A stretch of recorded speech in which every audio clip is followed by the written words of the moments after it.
आपको आम खबर से आगाह करें। पाकिस्तान की मकबूल अदाकारा हीरा मानी को उनके घर के बाहर गन पॉइंट पर लूट लिया गया। मकबूल photo sharing app Instagram story पर अदाकारा की जानिब से गन पॉइंट पर लूटे जाने की वीडियो मद्दाहों से शेयर की गई है।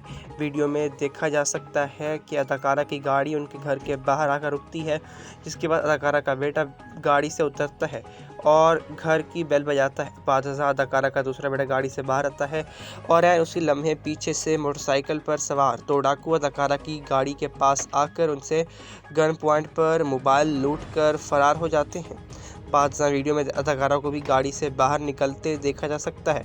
अदाकारा के लूटने की वीडियो सोशल मीडिया पर भी खास वायरल हो गई है, जिस पर सारिफीन भी गम व गुस्से का इजहार करते हुए अदम तहफ़्फ़ुज़ के एहसास का इजहार करते हैं। जी हाँ, अदाकारा हीरा मानी को लूट लिया गया है। बड़ी खबर है जिससे आपको आगाह कर रहे हैं कि पाकिस्तान की मकबूल अदाकारा हीरा मानी को उनके घर के बाहर गन पॉइंट पर लूट लिया गया है।